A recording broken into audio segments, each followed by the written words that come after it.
Señora ministra Sonsoles García, buenas tardes, bienvenida. ¿Cómo le fue en la cadena que grabó con el presidente?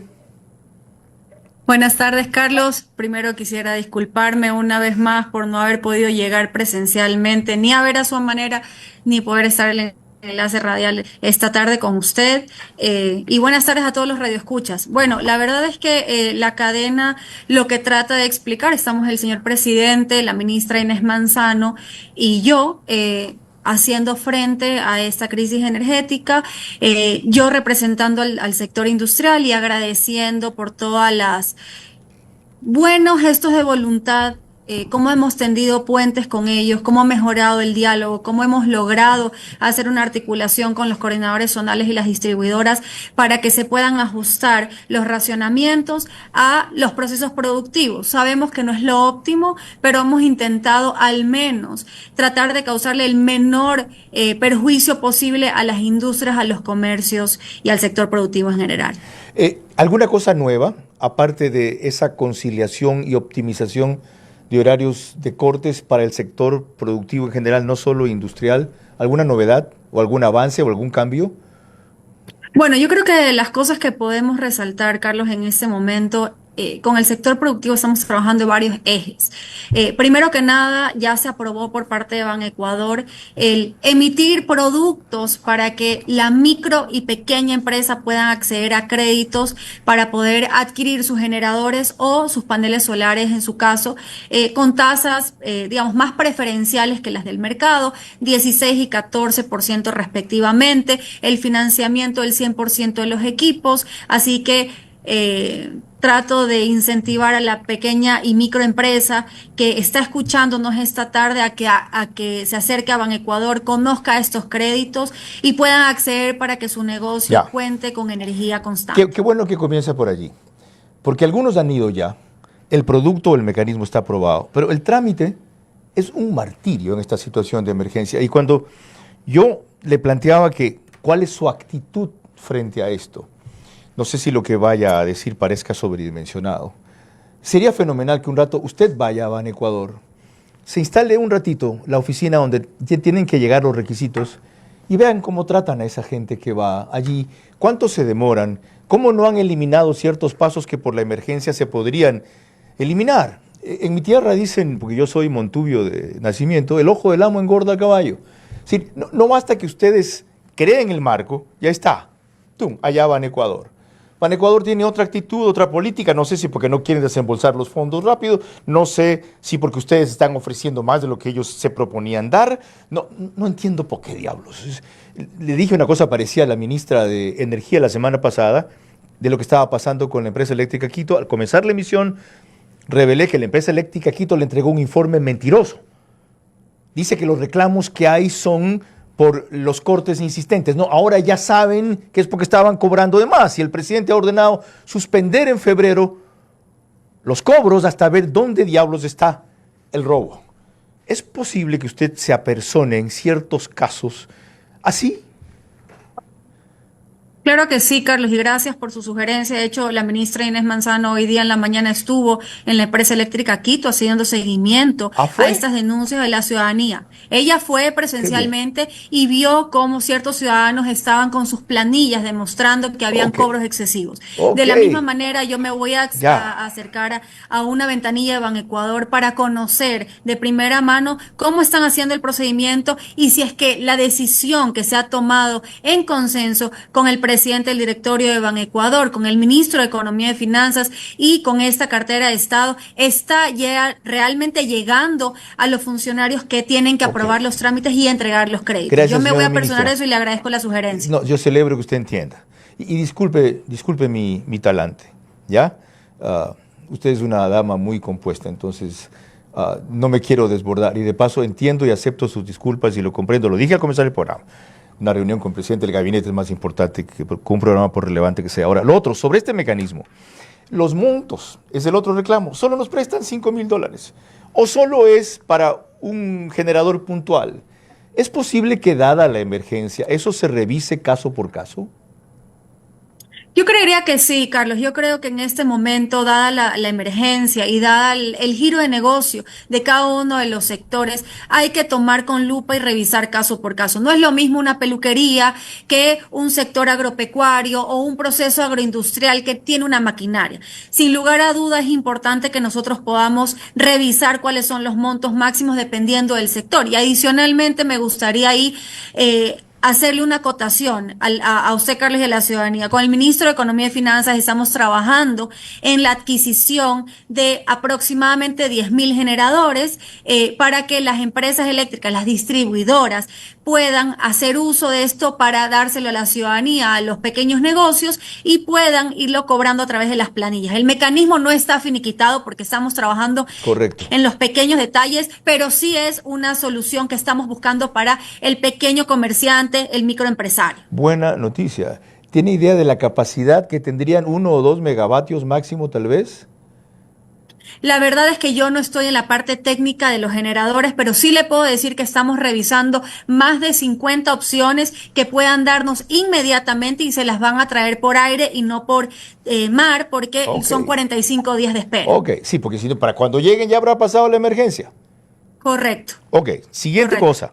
Es vital tener una estimación suya de cuál es hasta ahora, según los indicadores que tienen, la real afectación estimada por el sector productivo, porque en función de eso cabe entonces pensar en las compensaciones o en los alivios.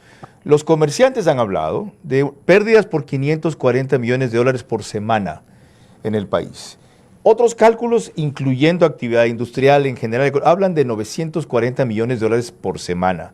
Yo no sé si desagregado por sector productivo en conjunto, ¿tiene usted una estimación para en función de esa medida entender, impulsar, planear, comprender o limitar los alivios y las compensaciones? Sí, Carlos, justamente el día lunes tuve una reunión con el equipo del Ministerio de Economía y Finanzas porque ellos manejan los datos del Servicio de Rentas Internas en lo que respecta a facturación, tanto electrónica como facturación física, y adicionalmente ellos manejan los números macroeconómicos. Nosotros hemos escuchado diferentes industrias, por ejemplo, el sector de los restaurantes. Ellos dicen pues que tienen pérdidas de un 60%. El sector industrial, dependiendo del tamaño, tiene pérdidas en una o en otra parte. Hemos escuchado ya de la ministra de Trabajo que ella tiene registrado 3.000 empleos, desempleos nuevos. Entonces, yo creo que mejor dicho, lo que estamos haciendo en este momento con la Subsecretaría de Macroeconomía del Ministerio de Economía y Finanzas es poder hacer no solo una estimación, sino ver números reales y con las proyecciones para poder hacer las compensaciones. Si bien es cierto, no tenemos un número en este momento, Carlos, porque como usted dice, tenemos sectores como la Cámara de Comercio de Guayaquil que ha salido a decir 12 millones de dólares la hora o que después dijo 1.200 millones de dólares o la Cámara de Industrias de Pichincha que dice 20 millones de dólares al día. Correcto. Son números que todos son aproximados. Entonces, nosotros, sería una irresponsabilidad de mi parte y del Ministerio de Economía y Finanzas que nosotros hagamos un aproximado que pueda causar pánico en la ciudadanía. Nuestra intención es poder dar números reales y certeros con proyecciones reales. Y eso es lo que estamos trabajando en este momento. Pero no van 3 semanas de apagones ya y tienen 2 sobre las cuales pueden hacer una primera proyección. Sí, Carlos, el tema es que nosotros para poder saber lo que está pasando realmente en las ventas necesitamos que sea mes caído. El Servicio de Rentas Internas todavía no tiene ese dato final. Quedaron en pasarnos hasta el 15 de octubre el dato final de las ventas, porque recordemos, algo que hay que hacer énfasis. Muchos de los comercios que no han podido facturar electrónicamente lo han hecho de forma manual y esos reportes de forma manual muchas veces no son tan rápidas como la facturación electrónica. Entonces, ellos nos supieron decir que hasta el 15 de octubre creen que van a poder tener toda la información ya en un compendio y darnos números reales para que la ciudadanía conozca cuáles son las pérdidas. Entendido. Debo entender también o asumir de lo que usted dice que por la diferencia y las magnitudes de cálculos que cada sector productivo tiene de su afectación, están exagerando. Yo no diría que sea una exageración, creo que los cálculos se hacen dependiendo de la ciudad y dependiendo del sector y del segmento, porque los restaurantes, por ejemplo, tienen una afectación real, porque al no tener electricidad, su cadena de frío se ve afectada, no pueden atender a los horarios, a todos los horarios que tienen, si es que no tienen autogeneración.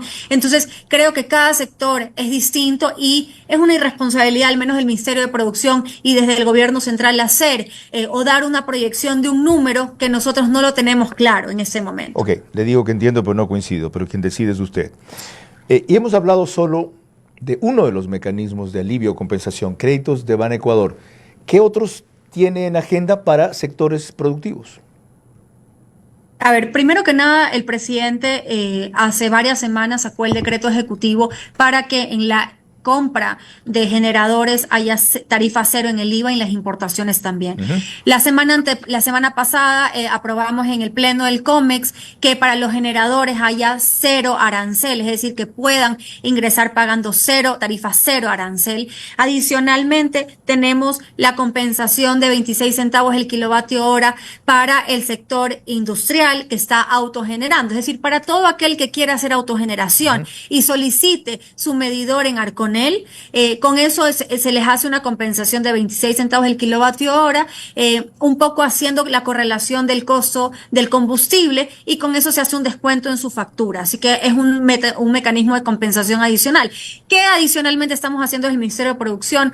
Hemos trabajado en un reglamento técnico para eficiencia energética en aires acondicionados que va a salir en estos días y estamos trabajando en 15 reglamentos técnicos adicionales para otro tipo de electrodomésticos. Si bien es cierto, eso no es una compensación económica directamente al bolsillo, sí tiene una afectación directa en el consumo energético. Para darle un número, Carlos, más de 500 megavatios se consumen al día solamente en aires acondicionados. El 90% son provenientes de China y sabemos que muchos de ellos no cumplen con la normativa europea de eficiencia energética. Nuestra intención es que el ciudadano tenga diferentes alternativas de electrodomésticos, pero que siempre se cumpla con la eficiencia energética como parte de la responsabilidad social que tenemos como ciudadanos ecuatorianos. Este número es escandaloso.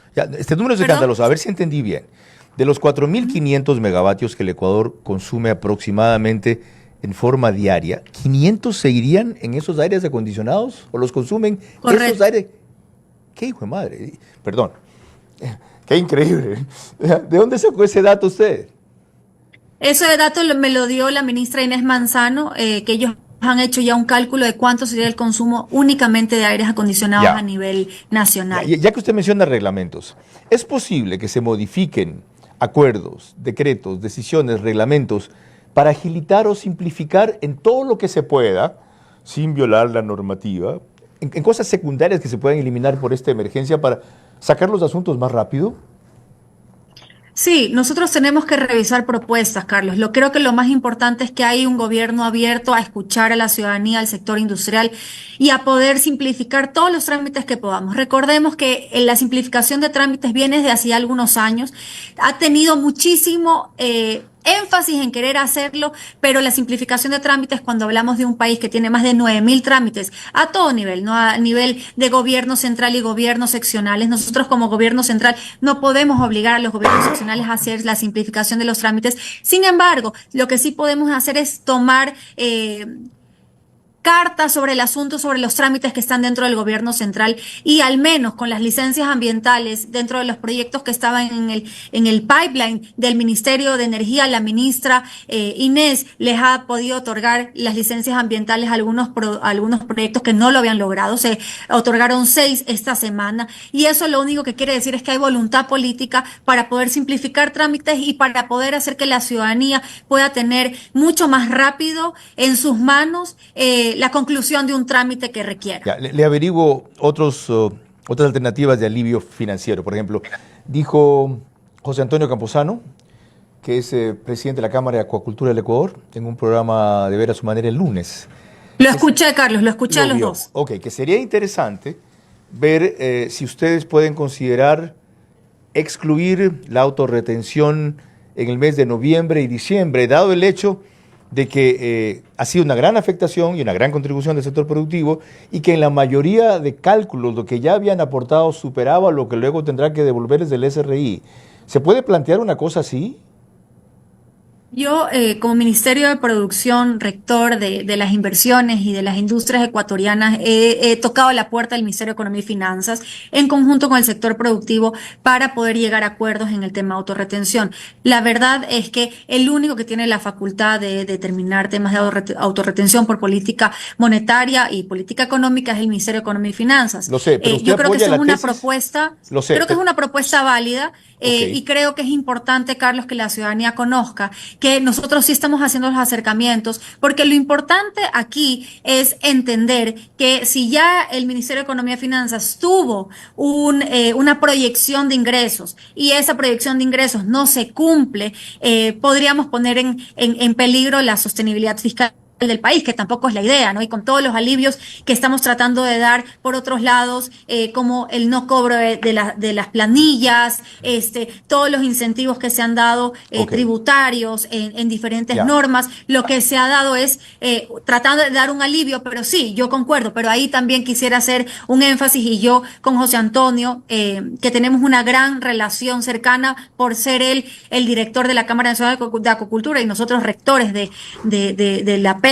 y la acuacultura, tengo que decir que él mismo lo dijo en su programa, más del 10% de los contratos de inversión que se han hecho en el sector camaronero, en el sector empresarial, ha sido del sector acuícola. Entonces, creo que es un poco el pedido en este momento de parte del gobierno central en la sostenibilidad fiscal, es decir, nosotros hemos puesto nuestra parte en darles estos incentivos y alivios tributarios por hacer su inversión. Ahora esperamos que puedan apoyarnos en este momento, Ok. que es bastante complejo, pero que creo que con el paso del tiempo vamos a poder darle mejores incentivos y mucha más flexibilidad en lo que respecta a autorretenciones y política económica. Señora ministra, le hago una reflexión. ¿De qué sirve la autosostenibilidad fiscal si el gobierno no se reelige? ¿De qué sirve? Que yo creo, Carlos, que al final del día no se trata de un gobierno, esto se trata de un país y esa es la visión del presidente Noboa. La sostenibilidad fiscal es una responsabilidad que nosotros como servidores públicos, No, bueno, perdóneme, no yo, la, pero la sostenibilidad no fiscal tiene. la sostenibilidad fiscal es un compromiso exigido por el FMI para cuando hay condiciones relativamente normales. Ahora que son absolutamente anormales, hay que hacer que el FMI entienda y replantee las exigencias y condicionamientos al Ecuador.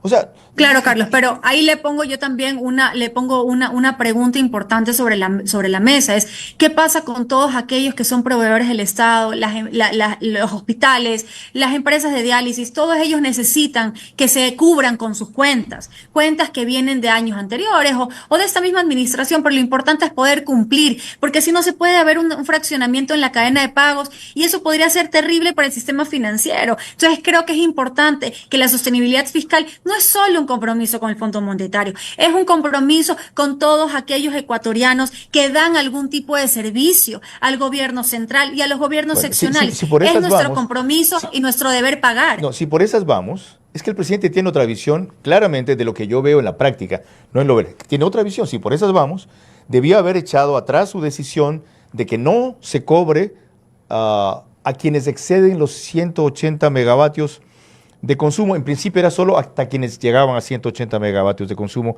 diciembre, enero, febrero. Y enseguida sacaron un cálculo de cuánto el Estado dejaba de percibir. Ya, ok, 2.700.000 personas, pero principalmente por... Está bien, está bien. Ahora incluyó al sector medio y a la clase alta. Por lo visto, la prioridad de él es otra, porque lo que va a dejar de percibir el Estado, ya, por no cobrar diciembre, enero y febrero, aún a los que exceden de 180 megavatios, son algunos centenares de millones de dólares. Entonces la visión política de Daniel Noboa claramente choca con la previsión y necesidad, yo reconozco que es necesidad, de sostenibilidad fiscal.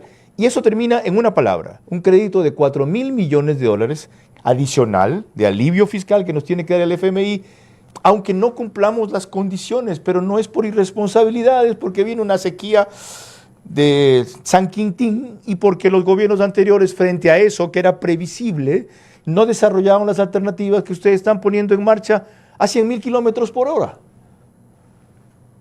Yo creo que ahí, Carlos, y ciudadanía, creo que el presidente entiende las necesidades de sostenibilidad fiscal, pero el presidente también conoce al ciudadano de a pie y sabe las necesidades del ciudadano de a pie. Y es por eso que ha hecho mayores exigencias al Ministerio de Economía y Finanzas en lo que respecta a cuáles van a ser los alivios que se le da a la ciudadanía cuando el gobierno no ha podido cumplir con sus deberes de ofrecer un servicio básico como es la electricidad por las herencias que usted acaba de decir. Entonces creo que es importante reconocer la humildad y humanidad del señor presidente respecto a las necesidades. Si bien es cierto, hay que cumplir con ciertos convenios internacionales respecto al fondo, creo que lo más importante aquí es el ciudadano ecuatoriano y el presidente así lo reconoce y es a quien prioriza en el momento de tomar Ok, decisiones. hemos hablado del corto plazo y de lo urgente, que es lo más preocupante. Ahora, ¿tiene usted un plan de recuperación del sector productivo a corto y mediano plazo? Entendamos por eso los próximos 2 años, reajustado en función de todo lo que esto le obliga a cambiar. Sí, Carlos, de hecho, el plan que estamos trabajando no es solo a corto plazo, estamos trabajando en un plan 2025-2040 para reactivación económica, una agenda de crecimiento sostenible de los negocios en Ecuador. Pero ahí estaba contemplada esta Aquí variable, estaba contemplado que íbamos a tener esta contracción y este desaceleramiento por los apagones. lo que pasa es que nosotros dentro de los planes que hacemos de competitividad y crecimiento, siempre tienes variables de fuerza mayor. Contingencias. Claramente no sabíamos que la sequía iba a ser tal y que íbamos a tener tantas complicaciones para poder darle a la ciudadanía la cantidad de energía que requiere para que todos los negocios, comercios, el pequeño agricultor y la gran industria puedan operar con normalidad durante estas semanas. Sin embargo, sí estamos trabajando en una agenda que contemple ya todas estas consecuencias Ok, que han pasado, así como se lo hizo después de la pandemia. ¿Cuáles son los exacto. mecanismos de Ok, reactivación? eso es. Sí. ¿Qué pasó con la Sí, campaña de eficiencia energética? No la veo por ninguna parte. bueno, yo sé que la ministra Inés ya hizo una campaña, de hecho también trabajamos articuladamente con la Cámara de Comercio de Quito en una campaña donde incluso salieron los jugadores de la TRI pidiéndole a la ciudadanía que por favor tengamos conciencia respecto al encendido y apagado de luces, que cuando salgamos de nuestra casa pues tratemos de dejar ciertos electrodomésticos desconectados, pero esto es una campaña que tiene que ir poco a poco. La ministra de Educación sé que también está haciendo una campaña dentro de las escuelas, así que yo creo que esto es una labor que tenemos que ir haciendo poco a poco y respecto a que esté publicado o no, Carlos, yo creo que realmente la ministra del Ministerio del Ambiente ha hecho mucho énfasis en que estas campañas no solamente se queden dentro de las páginas del ministerio, sino que puedan socializarse. Y creo que están trabajando en eso para hacer una campaña fuerte y bastante profunda que pueda permear a toda la sociedad. Ahora, inevitablemente, aunque ustedes hagan todo lo que me acabo de escribir y funcione, habrá negocios o sectores que tienen que quebrar. Habrá otros que tengan que reinventarse y otros reorientarse o resetearse en su actividad económica. ¿Tiene el ministerio alguna guía, algún plan, algún grupo, alguna unidad destinada para guiarlos en este afán de reorientarse, reinventarse, resetearse o quebrar sin morir? Sí, nosotros tenemos la subsecretaría de MIPYMES y la subsecretaría de Competitividad. En ambas tenemos planes justamente para poder ayudar a las empresas, a los micronegocios, a los emprendedores, a los artesanos, a que puedan potenciar su negocio. Yo creo que aquí, Carlos, más allá de decir todos los planes, porque a veces en papel hacemos muchas cosas que en la práctica no funcionan, creo que aquí lo importante también es entender y quiero compartir un número contigo y con la ciudadanía. Según los estudios del PNUD, nosotros estamos perdiendo 7% del PIB anualmente por falta de recaudación. Y eso estamos hablando de la economía de la ilegalidad y de la informalidad. Los negocios no solamente están quebrando o cerrando por culpa de que en estas 3 semanas no hemos tenido la cantidad de generación eléctrica, sino también porque tenemos contrabando y tenemos comercio ilícito que tiene llenas las calles del país. Entonces, creo que nuestra tarea no es solamente pensar en el pequeño negocio que tiene que reinventarse porque no pudo sostener la crisis energética, sino también estamos tratando de atacar en cómo hacemos que esos informales informales y esos ilegales vengan a la legalidad y a la formalidad. Eso es importantísimo porque si usted ve dentro del presupuesto general del Estado cuánto es nuestro déficit y cuánto, según el PNUD, estamos dejando de percibir por la economía de la ilegalidad y la informalidad. Eso es un punto súper interesante a tratar, Carlos, porque ahí tenemos un proceso medular, cultural, que la ciudadanía también tiene que hacer conciencia. Prefiero ir a comprar una camiseta en un negocio informal o prefiero comprarlo en un negocio formal, porque también es parte de nuestra responsabilidad, porque muchos negocios formales están cerrando hoy en día. Ya que usted menciona eso, el contrabando es el peor enemigo y el comercio ilegal también, y la mayor amenaza para quiebre, cierre de ciertos negocios sin duda. Pero para algunas industrias lo es también el acuerdo comercial con China que suscribimos. Le doy un caso concreto, Grainman, Cerámica, Cuenca. Tienen apagados 5 de sus 7 órdenes. 5 de sus 7 órdenes. Están muy preocupados por lo que significa importar cerámica, que por X razones de China es baratísima, masivamente. Los puede dejar así fuera del mercado. Ante amenazas como esas, de ese tipo de industrias, ¿cuál es la política del ministerio? Bueno, nosotros tenemos una relación muy cercana con los grupos ceramiqueros que están ubicados en Cuenca. Hemos tratado de darles todas las facilidades para entender cómo armarles una agenda de competitividad, porque claro, Carlos, hablemos con números, ¿no?